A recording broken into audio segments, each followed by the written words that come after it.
라는 제목으로 같이 하나님의 말씀을 나누려고 합니다. 우리 요한복음 12장 24절 말씀 한 절인데 다 같이 한 자리에서 합독을 하도록 하겠습니다. 시작. 내가 진실로 너희에게 이르노니 하나의 일이 이 땅에 떨어져 죽지 아니하면 하나의 그대를 보고 죽으면 많은 열매를 낳는다. 아멘. 우리가 참 좋아하는 말씀입니다. 우리가 살아가면서 삶에 이런저런 고난을 받고 연단을 받을 때에 이 말씀이 참 많은 힘을 우리에게 주게 됩니다. 우리 자신이 하나의 밀이라고 생각할 때 내가 하나를 그대로 있는 삶을 살아가고 있는가, 아니면 하나님이 준비하신 토양 속에 던져져서 그 속에서 깨어지고 빚어지면서 새로운 생명이, 우리가 과거에 경험해보지 못했던 새로운 하나님의 역사가 나를 통하여 깨어짐의 현장에서 경험되어지는 삶을 살고 있는가, 이런 고민을 이 구절은 많이 하게 만듭니다. 사실 깨어짐이 뭔가라고 하게 되면 하나님의 수술 과정이다, 이렇게 설명할 수 있을 겁니다. 병원에 가면 수술실도 있고 회복실이 있는데 우리 사람의 습성은 회복실을 좋아합니다. 회복실보다는 수술실을 먼저 들어가야 하는 경우가 종종 있게 됩니다. 자신의 힘으로 내 안에 있는 병을 알기는 알지만 스스로 제거할 수 있는 능력이 없는 그런 성도들이 있기 때문에 하나님은 때로 우리를 하나님의 병원에 입원시켜서 우리의 환부를 열고 날카로운, 또 때로는 우리가 무서워하는 그런 칼을 들이대어서 우리의 삶을 파괴할 수 있는, 또 하나님으로부터 멀어지게 만들 수 있는 그런 종양들, 또 그런 악성 종양들을 제거하는 작업을 우리는 깨어짐의 과정이다, 이렇게 이야기할 수 있습니다. 문제는 하나님이 이렇게 우리를 수술하시는 과정에서 이것을 깨어진다, 이렇게 할 수도 있고, 빚어가신다, 연단하신다, 훈련하신다, 부족한 것을 보완하고 보충해 가시는 과정을 사실은 이 깨어짐이라는 말씀에 다 담고 있는데, 때로 하나님께서 이 영적인 수술을 진행해가는 과정에서 마취제나 진통제를 거의 안 쓰시거나 아주 조금만 사용하시는 경우가 있기 때문에 이 깨어지는 과정이 참 우리에게는 힘들고 혹독하게 다가오는 경우가 있습니다. 하나님이 이 깨어지는 과정을 통해서 하나님의 축복을 가로막고 있는, 제가 요즘 건강에 대한 공부를 해보면서 마치 우리가 우리 몸에 흐르고 있는 수많은 혈관들이 거기에 기름때가 껴서 우리의 이 혈관이 좁아지고 딱딱해지고 굳어지면 이 혈액이 원활하게 잘 들어가지 못하다 보니까 혈관이 여기서 막혀서 터지게 되면 뇌경색이 오고, 심장에서 터지면 심장마비가 오고, 신장, 콩팥에서 터지니까 만성신부전이 오고, 발에서 이 혈관이 제 기능을 하지 못하니까 발 당뇨가 오듯이 우리의 삶에도 어느 순간에 동맥경화가 일어나는 그런 삶을 많이 보게 됩니다. 때가 껴있다, 기름때가 껴있다, 비계가 너무 많아서 이 피가 제대로 온 몸을 잘 순환하는, 공급을 해주지 못하는 일이 일어나듯이 나도 모르는 사이에 우리가 보면 동맥경화는 젊은 사람들에게 잘 일어나지 않고 30대, 40대, 50대가 들어가면서 이게 많이 생겨나듯이 사실 그리스도인 삶 가운데서도 어린 신자들보다는 오래된 신자, 중고 신자, 이런 성도들의 삶 속에서 사실은 영적인 동맥경화가 많이 일어나고 있는 그런 상황을 보게 됩니다. 병든 영성이라고 했는데 이 병든 영성으로 인해서 지금 한국 교회가 얼마나 진통을 하고 있습니까?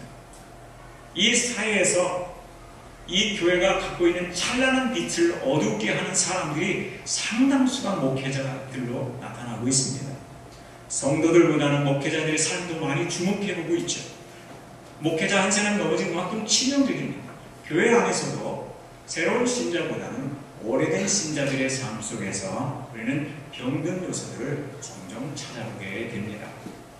아는 것은 많은데, 배운 것은 많은데, 들은 것은 많은데 하나님의 말씀이 우리의 삶 전체를 관통하고 있지 못합니다. 우리의 삶 전체를 그 말씀이 우리를 인도해가고 다스려가고 있지 못하는, 그래서 이제는 뚫어줘야 되고 부드럽게 만들어줘야 되는 그런 과정이 사실은 저와 같이 신앙생활을 오래 하는 사람들이 이런 병든 영성을 더 많이 가지고 있을 수 있다. 그러나 겉으로는 아무 문제 없는 것 같고 겉으로는 건강한 것 같고 사람들이 저를 볼 때마다 목사님 건강해 보이시는데 다 그렇게 이야기합니다. 그러나 제가 신장이 약하다는 이야기를 하면 놀라는 분들이 참 많이 있습니다. 마찬가지로 건강해 보이지만 역시 병든 영성을 가지고 있지는 않는지 아무 문제 없는 것 같이 보이지만 그러나 사실은 하나님의 수술대 위에 하나님께서 심각한 수술을 해야 될 상황에 이른 그런 성도들은 없는지 이 말씀을 통해서 함께 살펴보아야 합니다. 이 코리 텐 북 여사가 우리 세계제 2차 대전 중에 독일의 나치 주의자들에 의해서 많은 고통을 겪은 그리스도인입니다. 가족들이 다 학살당했습니다. 언니도 함께 수용소에 있다가 언니도 결국은 독살을 당해서 죽게 되는데 그런 많은 어려운 일들을 겪으면서 그의 마음속에는 하나님을 향한 원망의 느낌이 있었습니다.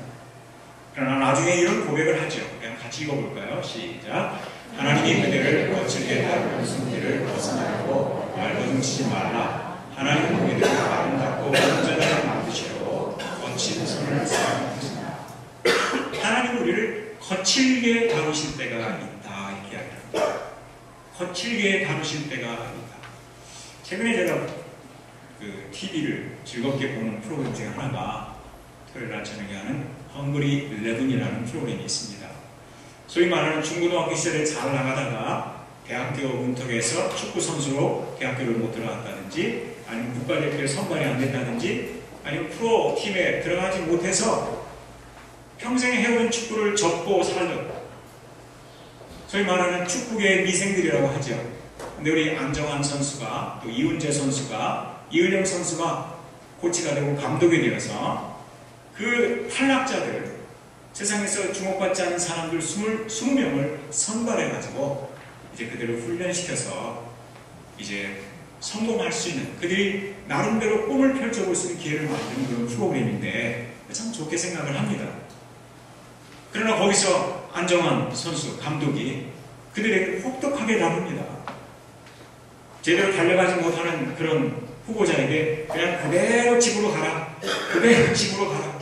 그런 식으로 달리려고 하면 여전히 과거의 잘못된 삶이 또 나고자 패배자 소위 말하는 루저의 모습을 반복할 수밖에 없기 때문에 그냥 그대로 집으로 가라. 운동장에서 그대로 집으로 가라. 이런 말을 여러 차례 하면서 들었습니다. 애정에서 나온 말이죠. 하나님 우리를 사랑하시기 때문에 우리가 자녀이기 때문에 하나님께서 우리를 위하여 자기 아들을 아끼지 않고 내어주신 만큼 사랑하는 자녀이기 때문에 하나님께 그냥 놔두지 않으십니다. 우리를 사랑하셔서 때로는 거칠게 아주 사포라고 하죠. 빼과 아주 어떤 사람은 강한 사포를 통해서 거친 면들을 다듬어 가시기도 하시고 그 거친 것들이 다듬어지고 나면 이제 아주 부드러운 사포를 이용해서 거기에 그림을 그릴 수 있을 만큼 거기에 페인트를 칠할 수 있을 만큼 거기에 아름다운 자개를 붙일 수 있을 만큼 부드럽게 만들어 가시기 위해서 사람마다 다르게 하나님 거칠게 다뤄가시는 손길을 봅니다. 고린도에 보면 이런 말을 했습니다. 하나님이 우리들을 아름답고 온전하게 만드시려고 거친 손을 사용하신다. 하나님이 여러분과 저를 아름다운 사람들, 그리스도의 형상을 가진 사람들로 성령의 능력과 은혜 속에서 살아가는 사람들로 만들어 가시려고 하나님이 거친 손길을 사용하신다 이렇게 했습니다. 오늘 세 가지 부분을 함께 나누려고 합니다. 첫 번째 한번 같이 읽어볼까요? 시작. 하나님은 깨어짐을 경험하게 하신다. 자, 뭔가 아쉽죠? 중간에 글자가 하나 빠졌습니다. 자, 너 가지 같이 읽어보겠습니다. 시작. 하나님은 누구에 대한 깨어짐을 경험하게 하신다. 예가 없다는 겁니다. 하나님께서 우리에게 깨어짐을 허용하시는데 예가 없다. 하나님의 자녀라고 하면 다 하나님은 빚으신다, 연단하신다, 훈련하신다, 우리에게 성장통을 겪게 하신다. 하나님은 예 없이 누구에게나 다, 여러분 혼자 면제받는다거나 여러분 혼자 괜찮다거나 여러분 혼자 안심하고 계시지 말아야 될 것은 하나님은 예 없이 누구나 다 영적으로 깨어지는 과정을 경험하게 하신다. 그래서 성경 구약 성경 창세기부터 요한계시록까지 거기에 나타나는 하나님이 사랑하신 사람들을 보세요. 연단받지 않은 사람이 있나요? 훈련 과정을 면제받은 사람이 있나요? 하나님의 나라에서 존귀하게 쓰임받았던 모든 사람들은 다 이 연단의 시간들, 깨어짐의 시간들, 그들의 삶 속에서 하나님의 손으로 거칠 위에 다뤄지는 시간들을 가졌던 것을 보게 됩니다. 오늘 저희들이 공독했던 이 요한복음 10장 24절은 깨어짐을 아름답게 표현한 말씀이죠. 깨어지는 것이 아름답다. 깨어져야 생명이 자라고, 깨어져야 그 어둠 속에서 하나님 준비하신 토양을 넘어서서 거기에 새로운 생명을 하나가 아니라 둘이 아니라 넷이 아니라 여덟이라 새로운 생명을 경험하고 또 생산하는 이런 삶을 산다고 이야기를 하고 있습니다. 그런데 문제는 저희들이 이 깨어지는 과정이 현실적으로 쉽지 않다는 겁니다. 예를 들면 오늘 선교주일에 우리 박상진 선교사님 가족이 필리핀 민다나오 섬에서 겪고 있는 이 현실적인 깨어짐을 한번 생각해 보십시오. 때로는 문화가 다르고 언어가 다르고 그들이 성경 번역 선교사로 가서 그 비싼 언어를 배워가지고 또 시험에 통과를 해서 또 많은 지역들을 탐색하면서 그들이 가지고 있는 이 잘못된 성경을 다시 처음부터 번역을 해서 보다 더 좋은 성경 번역본을 주기 위해서 헌신을 하고 있는데 그 과정이 6개월이 아닙니다. 오늘 이 수요자매 같이 10일 동안의 여정이 아닙니다. 이것이 10년이 될지 15년이 될지 지금 20년이 될지 30년이 될지도 모르는 상황들입니다. 그곳에서 불과 2시간에 떨어진 곳에는 소위 말하는 그 게릴라 전쟁을 하고 있는 사람들이 있습니다. 내전의 수용들 속에 살아가고 있는 사람들이 있습니다. 언제든지 전쟁에 휘말릴 수 있는 그런 현지에 가서 사역을 하고 있습니다. 때로는 울적한 시간이 있습니다. 때로는 피로에 놓일 때가 있습니다. 아이들의 학업을 걱정해야 되는 시간도 있습니다. 때로는 한국에 두고 온 부모, 치매로 인해서 정말 이제는 자식도 아내도 알아보지 못하는 아버지에 대한 걱정도 있습니다. 장녀로서 아버지를 돌보지 못하는 아픈 마음도 있을 것입니다. 그러나 그 모든 마음의 참상들을 넘어서서 하나님이 주신 사명을 이루어가는 과정은 결코 쉬운 것이 아닌 것입니다.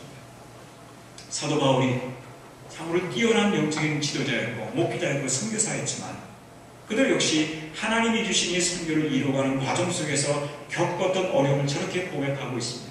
한번 같이 읽어볼까요? 시작! 형제들아 우리가 아시아에서 당한 환난을 너희가 알지 못하기를 원치 않나니 힘의 지나도록 심한 고생을 받아 살 수만까지 끊어지고 우리 마음에 사형 선고를 받는 줄 알았습니다. 자, 그 다음 절이 궁금합니다. 그 다음 절은 조금 이따가 이야기를 하겠습니다. 저기서 뭘 이야기하고 있습니까? 우리가 힘에 지나도록 너무 고생을 해서 마음의 사형 선고를 받은 줄 알았다 그랬습니다.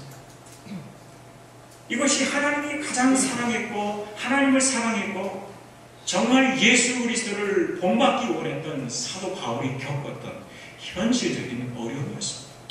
선교 현장에는 이런 어려움이 있습니다. 할 수만 있으면 우리 언젠가 휴가를 좀 받으셔서 우리 박상민 선교사님이 있는 곳에 함께 가셔야 됩니다.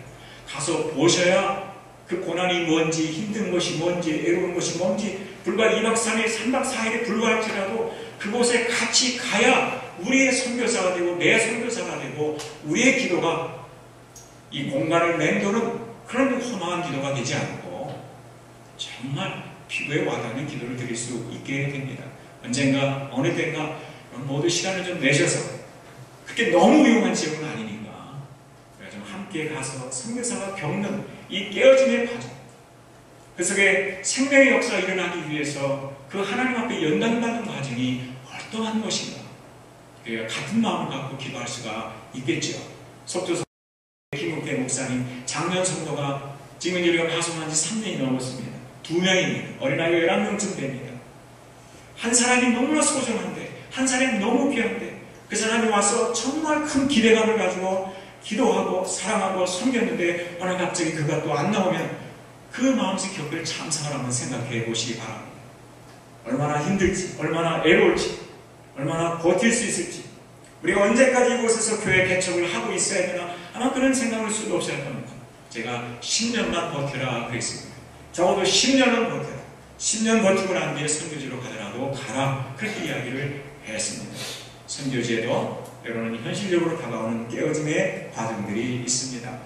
베드로전서 4장 우리 11말씀 같이 읽어보겠습니다. 시작. 사랑하는 여러분, 여러분을 사랑하고 시험에 불쾌 어려운 무슨 이상한 일이나 생긴 것처럼 놀라지 마십시오. 자, 불같은 시련이 있다 그랬어요. 이것을 이상한 일처럼 생각하지 말라. 베드로의 고백입니다. 예수님을 가장 사랑했던 제자의 한 사람입니다. 이 사람들은 다 줄을 버릴지라도 저는 아닙니다. 이렇게 자신의 감정에 충실하게 고백했던 베드로이지만 막상 그가 다른 상황에 놓였을 때 너 예수의 제자지? 직장에서 우리 상사가 너 예수의 제자지? 너 교회 다니는 사람이지? 너 예수 믿는 사람이지? 하면서 왠지 우리가 손해볼 것 같은 상황에 던져졌을 때에 이 베드로는 아닙니다. 나는 크리스찬이 아닙니다. 이런 자기가 너무 부끄러워서 저 어둠 속에 들어가서 통곡하며 회개했던 사람이 베드로 아닙니까? 베드로도 역시 그런 시간을 경험했습니다. 예수님이 십자가에 못 박힐 시간이 다가오시면서 겟세마네 동산에 제자들을 데리고 가셨습니다. 그 마음이 너무 힘들어서 제자들에게 나와 함께 깨어서 기도하자. 1시간만 같이 기도하자. 그러나 그 믿었던 제자들이 와서 보니까 다 잠이 들어 있습니다. 그들을 탓하지 않았습니다. 마음에는 원한이 있지만 육신이 약하구나 이해를 하셨습니다. 우리들의 마음도 그렇죠. 주님을 위한 마음이 있고 성도들을 섬기고 싶은 마음도 있고 선교를 위한 마음이 없는 게 아닙니다. 그러나 그것을 실천하려고 할 때에 우리는 종종 자신 없어지고 부담스러워지고 때로는 더 다른 필요들이 너무 현실적으로 다가오면서 우리가 처음 생각한 것만큼 작정한 것만큼 헌신하지 못하고 기도하지 못하고 또 선교에 동참하지 못하는 그런 모습들을 보고는 합니다. 예수님께서는 편안히 쉬라고 했습니다. 우리가 선교도 하나님 은혜 속에서 하는 겁니다. 이 선교에 대한 이 부담 때문에 이 예배가 부담스럽게 다가오지는 않기를 바랍니다. 그러나 여기 베드로도 그런 깨어지는 과정을 통해서 하나님이 자신을 빚으시고 연단하신 것을 알 수 있었고 또 성도들의 삶 속에 하나님이 이런 불과 같은 시련을 허용하신 것을 알게 되었습니다. 여러분 가정에서 일을 하다가 불에 데워본 적이 있으신 분들은 아실 겁니다. 불은 화상을 입으면 흔적이 남습니다. 잘 낫지도 않습니다. 오래 갑니다. 짓누르기도 합니다. 제 몸에도 몇 군데 불에 일을 하다가 다친 그런 흔적들이 있는데 여기서 말하는 불같은 시련이란 그만큼 어려운 시련이라는 뜻입니다. 하나님이 우리를 연단하실 수 있다. 그리고 우리가 예수 믿는 사람으로서 제대로 똑바로 믿고 살아도 때로는 이 세상에서 때로는 마귀가 통치하는 이 세상에서 하나님의 백성으로 살아갈 때에 종종 마귀와 부딪히며 세상과 충돌하며 우리가 생각지 못한 시련을 겪을 수 있다고 하는 것을 이야기하고 있습니다. 두 번째 교훈입니다. 우리 첫 번째, 두 번째 다 같이 읽어볼까요? 시작. 하나님은 누구에게나 깨어짐을 경험하게 하신다. 하나님은 깨어짐을 경험하게 하신다. 뭐가 빠졌을까요? 네, 하나님은 선한 목적을 갖고 따라서 하겠습니다. 하나님은 선한 목적을 갖고 깨어짐을 경험하게 하신다. 네, 하나님이 모든 사람 누구에게나 예외 없이 깨어지는 과정을 허용하시지만 거기에는 우리가 항상 의심하지 말고 불신하지 말고 확신해야 되는 것은 하나님의 선하신 목적을 갖고 우리에게 깨어지는 일을 허용하신다 하는 겁니다. 선한 목적을 갖고 자, 하나님 우리를 낮추시며 고난도 받게 하시며 배신도 당하게 하시고 고통을 겪게 하시는 이 모든 목적이 뭔가 하는 겁니다. 이 모든 이유가 뭔가 하는 것입니다. 사실은 하나님이 선한 이유, 거룩한 목적을 갖고 우리에게 이런 과정들을 허용하신 것을 볼 수가 있습니다. 예를 들어서 요셉을 생각해 보십시오. 요셉이 17살에 형들로부터 버림받았습니다. 세상에서 제일 힘든 게 가족들에게 배신당하는 걸 겁니다. 내가 믿은 가족에게, 내가 믿은 형님들에게 종으로 팔렸습니다. 노예로 팔렸습니다. 그래도 요셉은 꿈을 포기하지 않고 믿음의 비전을 내려놓지 않고 13년을 버텼습니다. 마음속에 원한도 있었겠죠. 복수하고 싶은 생각도 있었을 겁니다. 그러나 그때는 힘든 것만 생각납니다. 형님들을 향한 원망만, 느낌만 있습니다. 자기를 구렁텅이로 몰아넣으려고 했던 그 주인집 여자만 늘 생각하면 속이 상했을 겁니다. 하지만 세월이 지나서 하나님이 그를 애굽의 총리로 삼으시고 또 세상에 일어나는 온갖 기근들 속에서 자신의 형님과 가족들을 위하여 곡식을 예비하는 이 과정을 겪으면서 이 고백을 하게 되지 않습니까? 그럼 같이 읽어보겠습니다. 시작. 당신들이 나를 이곳에 팔았다고 해서 의심하지 마소서. 한탄하지 마소서. 하나님의 생명을 구원하시려고 나를 당신들보다 먼저 보내셨나요? 자, 여기 보면 형님들이 자기를 알아보고 노예로 팔았는데 그가 애굽의 총리가 되었으니 얼마나 무서웠겠습니까? 한탄하지 마십시오. 걱정하지 마십시오. 나도 처음에는 당신들을 미워했지만, 형님들을 미워했지만 이제 와서 깨닫고 보니까 형님들의 손길을 통해서 하나님 나를 보내신 것이었습니다. 우리가 참 신앙생활에서 어려운 것은 종종 저 사람이 나를 힘들게 하고 저 사람이 나를 어렵게 한다는 생각을 할 때가 많이 있습니다. 그런데 나중에 보면 하나님이 저 사람을 통해서 나를 빚고 있고 이 사람을 통해서 나를 빚고 있고 우리의 인생을 많이 어렵게 했던 일들을 통해서 하나님이 우리를 빚어가고 있었구나. 나도 고운하고 저 사람도 고운하고 우리 모두에게, 내가 살아가고 있는 주변의 모든 사람들에게 하나님의 축복을 끼칠 목적으로 때로는 섭섭하고 때로는 고통스럽고 때로는 마음이 아프고 때로는 원수처럼 생각했던 이런 모든 과정과 사람들을 통해서 위대한 목적을 갖고 하나님이 일하고 있었다고 하는 것을 보게 됩니다. 형님들이 불안해하니까 요셉은 계속 이 말을 했습니다. 여러분, 하나님이 큰 구원으로 당신들의 생명을 보존하고, 여기 보면 하나님께 나옵니다. 그러나 13년 동안 요셉 마음속에는 형님들이 나를 버렸고 형님들이 나를 힘들게 했고 형님들이 나를 이렇게 고통 속에 몰아넣었다는 생각만 했지만, 그러나 나중에 보니까 하나님의 선한 목적이 있었습니다. 구원의 계획이 있었습니다. 하나님의 아름다운 의도가 있었습니다. 하나님은 여러분을 사랑하십니다. 그래서 우리에게 최선의 삶으로 인도해 주시기를 기뻐하시는 겁니다. 하나님이 고통을 허락하신다고 할지라도 그것은 사랑이 있는 겁니다. 하나님 여러분의 마음을 때로는 서운하게 하고 때로는 아프게 하고 때로는 흔들어 놓는 것 같이 보일지 모르지만은 하나님은 사랑이시기 때문에 하나님의 모든 행위가, 하나님은 악이 없으십니다. 하나님은 언제나 우리에게 최고의 지선의 사랑을 갖고 있기 때문에 그 아들까지 아끼지 않고 내어주신 하나님이기 때문에 하나님 주시는 모든 시련, 하나님의 손으로 빚어가는 모든 과정들이 당장은 힘들고 거칠어 보이고 감당하기 어려운 것처럼 보일지 모르지만 그 속에는 언제나 선하신 목적이 있음을 믿는 여러분들이 되시기를 바랍니다. 바울도 아까 마음의 사형 선고를 받은 줄 알았다 그랬어요. 우리 한번 파란 글씨부터 읽어볼까요? 이는부터 시작. 이는 우리로 자기를 의지하지 말고 오직 죽은 자를 다시 살리시는 하나님만 의뢰하게 하십니다. 자, 그 앞에 마음의 사형 선고를 받은 줄 알았다. 그런 이전의 경험입니다. 그러나 현재 경험은 이는 깨달은 거죠. 알게 된 거죠. 아, 자기를 의지하지 말고. 우리가 신앙생활 하면서 영적으로 좀 성장한 것 같은데 여전히 자기를 의지하고 있는 사람들이 얼마나 많습니까? 자아가 아직도 하나님의 말씀보다 강하고 하나님의 인도하심보다 더 강한 자아를 갖고 사는 사람들이 얼마나 많이 있습니까? 자기를 의지하지 말고 오직 유일한 단서가 오직 죽은 자를 다시 살리시는 누구를? 하나님만. 여러분 지금 하나님만 trust인가? 하나님만 의뢰하고 있습니까? 아니면 자아를 더 많이 의지하고 있습니까? 우리의 환경, 눈에 보이는 환경, 내가 이 정도 건강하니까 아직 살만하지, 아직은 버틸만하지, 아직은 내 은행 잔고가 마이너스 통장을 쓰고 있지만 그래도 이 정도면 갚아나갈 능력이 되지, 이 정도면 버틸 능력이 되지.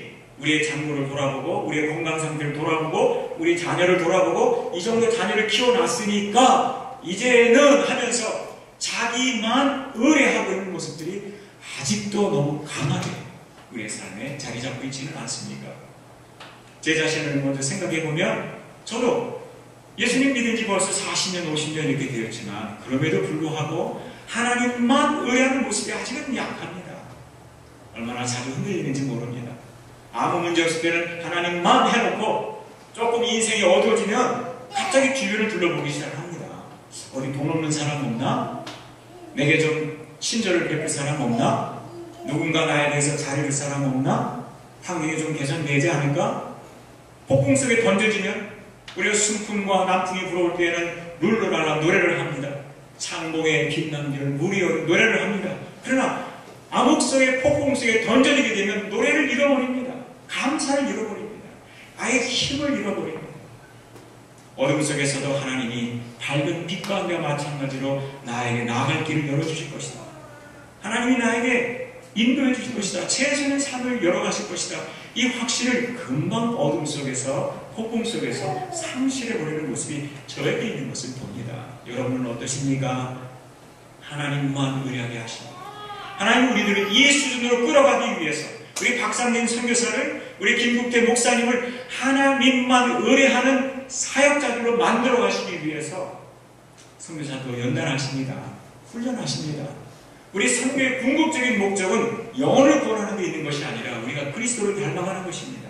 주님을 알아가는 것입니다. 우리 안에 그리스도의 말씀이 구체화되는 것이고 하나님의 역사를 알아가는 것입니다. 그 속에 영혼권도 있고 그 속에 선교도 있고 그 속에 성경 번역도 있고 그 속에 교회 개척도 있고 그 속에 제자 훈련도 있는 것이지 주님과 우리 사이에 그 아름답고 거룩한 그 관계, 만남, 비교조감 그리스도를 알아가는 이 삶을 제쳐두고 사역이 먼저일 수는 없는 거죠.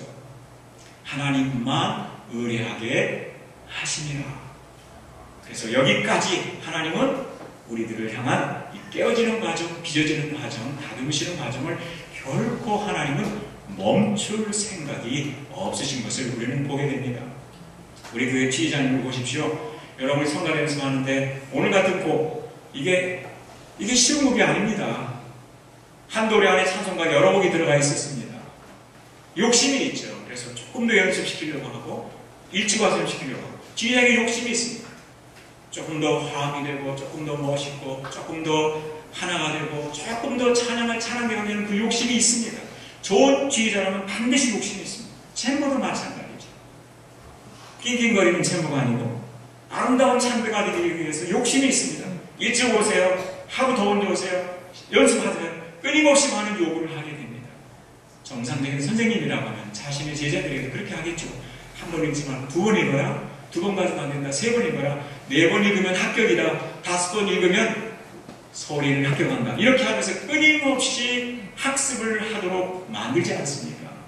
하나님께서도 하나님만 자기를 의지하는, 자기만 의뢰하는 수준의 삶에서 하나님만 의지하는 삶으로 인도가기 위해서 하나님은 절대 포기하지 않는 분이라는 것을 우리는 보여주게 됩니다. 자, 조금 빨리 넘어가서 이 말씀 읽어보겠습니다. 시작. 고난당하기 전에는 내가 그렇게 행하였더니 이제는 주의 말씀을 지키나이다. 여기 전과 후가 다릅니다. 하나님이 주시는 이 고난의 목적 중에 하나, 선한 목적이 있습니다. 고난당하기 전에는 내가 그렇게 행하였더니 이제는 어떻게 산다고 했어요? 주의 말씀을 지킵니다. 지금도 영적인 뺀돌이들이 많죠. 하나님의 말씀 잘 지키지 않는 사람들이 많습니다. 알지만, 이해하지만, 알고 이해하고 긍정하고 아멘하는 수준에 머물러 있고 실제 내 삶에서 내게 주신 말씀을 따라 살아가려고 하는 사람들이 그리 많아 보이지 않습니다. 저도 제 자신에 늘 던지는 질문이 그겁니다. 제가 30년 동안 일주일에 3번 설교를 하면 4,500번 설교를 했는데 가장 많이 성경을 읽고 가장 많이 설교를 하고 가장 많은 시간을 하나님 앞에서 보낸 목회자들의 삶이 가장 예수님을 닮았는가 이 의문을 끊임없이 던지게 됩니다. 그러나 그 많은 설교들이, 그 많은 성경 공부들이 지식의 수준에 머물러 있기 때문에 우리의 혈관, 우리의 삶에 흐르는 피가 되지 못하고 우리의 삶을 관통하는 말씀이 되어 있지 못하고 우리가 순종하는 말씀이 되어 있지 못하기 때문에 십자가는 높이 세워놨지만 내 삶에서 내 인격과 성품과 내가 살아가는 삶 속에서 그리스도의 십자가가 나타나지 않는 이런 모습들 우리가 많이 보게 됩니다. 그래서 한국 교회가 심각한 문제, 병을 앓고 있는 것도 바로 그런 이유일 것입니다. 고난당하기 전에는 또 고난당한 것이 내게 유익이라 이로 말미암아 내가 주의 율례들을 배우게 되었습니다. 마땅히 성도로서 살아가야 할 하나님의 말씀의 도리를 따라서 살아가게 된 것은 이로 말미암아 고난을 인하여 배우게 됐다 그랬습니다. 우리에게는 아직도 하나님만 의뢰하는 수준에 가 있지 못하고 또 주의 말씀을 따라 살아가는 삶이 아직은 부족한 면이 있다고 하면 하나님은 선하신 목적을 갖고 깨어지는 과정을 아직도 허용하고 있다고 하는 말씀을 여기 하고 있는 것입니다. 다윗도 깨어지는 과정을 통해서 하나님과의 친밀감을 회복했습니다. 여러분, 하나님과 얼만큼 친하게 지내세요? 하나님과 친구처럼 지내시나요? 하나님과 친정어머니와 대화하듯이 대화하고 계신가요? 아니면 오랜만에 만난 낯선 사람처럼 대화하고 계신가요? 성령님과 교통하는 시간들 속에서 성령님과 자연스럽게 기도할 때도 성령님 말씀해 주세요. 성경을 읽습니다. 말씀해 주세요. 조명해 주세요. 오늘 어떻게 인도해 주실 건가요? 오늘 어떤 사람들을 만나게 하실 건가요? 제가 그들을 어떻게 사랑하기 좋을까요? 이렇게 성령님과 대화하면서 또 우리 하나님 아버지와 대화하면서 마치 친구처럼 이야기하듯이 모세가 대화했던 그런 일들이 우리 속에서 일어나고 있습니까? 아니면 하나님 멀리 계신 것 같아. 하나님이 내 삶에는 무관심하신 것 같아. 하나님 내 삶에 더 이상 역사하시지 않는 것 같아. 이런 느낌들을 더 많이 갖고 살아가고 있습니까? 다윗도 한때는 하나님과 정말 친밀한 교제를 가지고 살았던 사람이지만 그도 모르는 사이에 하나님의 뜻을 벗어나 살고 불순종하며 살다 보니까 멀어졌어요. 그래서 예배를 드려도 하나님이 느껴지지 않는 삶을 살게 되었어요. 마침내 깨어지는 순간이 왔어요. 낮아지는 순간이 왔어요. 낮아지고 깨어지고 거칠게 다루시는 그 시간들은 힘든 시간들이었지만은 다시 고백을 하잖아요. 우리 같이 읽어볼까요? 여호와는 시작. 여호와는 마음이 상한 자에게 가까이 하시고 중심에 동요하는 자를 구원하십니다. 영어 성경 보면은 broken heart도 그랬어요. broken heart, 그리고 crush도 그랬습니다. 우리 마음이 부서지는 과정 쉽지 않지요. 아프지요. 눈물이 나죠. 때로는 피눈물이 납니다. 그렇잖아요. 우리가 사랑하는 사람들이 떠날 때 피눈물이 납니다. 또 우리가 열심히 기도했던 사람들이 멀어져 갈 때 피눈물이 납니다. 왜 멀어져 갔을까? 그가 왜 내 곁을 떠났을까? 그가 언젠가는 은혜를 받는다고 좋아하는 사람들이 왜 나로부터 등을 돌리게 되었을까? 아, 내가 하나님의 은혜 밖에 있었구나. 내가 하나님의 능력 밖에 살고 있었구나. 내가 성도들을 전만큼 사랑하지 않고 있었구나. 이 알아가는 과정, 이것을 깨달아가는 과정은 참 힘든 겁니다. 어려운 겁니다. 그러나 이 과정을 통해서 하나님은 다윗을 정결케 하시고 거룩하게 하시고 다시 그런 기도를 하잖아요. 하나님 내 속에 정한 마음을 창조해 주십시오. 하나님 향해서 깨끗한 마음, 거룩한 영으로 섬길 수 있게 해 주십시오. 구원의 즐거움을 행복하게 해 주십시오. 우리가 구원받았지만 구원의 즐거움을 놓치지 살아가는 사람들이 많잖아요. 십자가의 은혜를 받았지만 이제는 십자가가 더 이상 은혜로 다가오지 않은 사람들이 많잖아요. 우리 찬송가에 얼마나 많은 은혜를 받았어요. 수없이 부르고 불러도 또 부르고 싶은 찬송가들이 얼마나 이곳에 많았어요. 그러나 이제 더 이상 찬송하지 않는 주일날 교회에 와서만 찬양 부르는 사람들이 점점 늘어가고 있죠. 생활 속에서 운전하며 일을 하며 가족들과 함께 있으면서 저절로 찬송가가 이 콧노래로 그런 시절들이 있었는데 이즘은 찬송을 잃어버리고 살고 있지 않아요? 때로 하나님은 그런 우리들을 기원화시키기 위해서, 회복시키기 위해서 이렇게 깨어지는 과정, 쥐어짜듯이 우리의 인격과 성품과 우리가 사랑하는 것들을 우리의 곁에서 잠시 떨어지게 만드는 이런 과정들을 허용하셔서 회복하시는 것을 우리는 보게 됩니다. 여기 존 비벼가 쓴 순종이라는 책에 나오는 이야기입니다. 깨지는 것은 약해지는 것이 아니다. 군마가 훈련을 통해서 마국간에만 머물러 있지 않고 전쟁터를 주인과 함께 누빌 수 있게 하는 거예요. 옆에서 총알이 지나가고 폭탄이 터져도 거기에 놀라지 않고 주인의 명령에 따라서 때로는 또랑을 향하여 뛰어들기도 하고 물을 해서 뛰어들기도 하고 적진을 해서 뛰어들 수 있는 그런 군마가 되기 위해서 가장 먼저 훈련되어지는 과정을 겪는다고 했습니다. 하나님이 쓰실 수 있는 사람, 힘든 일에도 쓰실 수 있고 어려운 일에도 쓰실 수 있고 거친 일에도 쓰실 수 있고 아무도 가지 않는 그 길도 갈 수 있고 하나님이 원하시면 하나님이 기뻐하시면 하나님의 영광을 위해서라고 하면 언제든지 제가 여기 있습니다. 말씀하십시오라고 말할 수 있게 하기 위해서 이 훈련되어지는 그 과정을 겪은 마들만이 하나님 나라의 군마가 될 수 있다는 이야기를 했습니다. 저희 빨간 글씨 한번 같이 읽어볼까요? 깨어짐은 시작. 깨어짐은 한 번에 이루어지는 것이 아니라 주님은 우리가 새로운 차원에 올라갈 때마다 다시 그때에 맞는 깨어짐은 한 번에 이루어지는 것이 아니라 잘 생각해 보십시오. 깨어짐은 과정입니다. 과거에 한 번 깨어졌다고 끝나는 것이 아니라 이제 두 번째 단계, 세 번째 단계의 깨어짐의 과정을 통해서 영적으로 성숙한 사람들을 만들어 가신다는 이야기입니다. 마치 하나님이 맞춤식 양복을 통해서 그 사람에게 꼭 맞는 옷을 해 입듯이 우리 각 사람에게 맞는 이 맞춤식 깨어지는 과정을 통해서 거룩한 목적을 하나님이 이루어가고 있다는 이야기를 한 겁니다.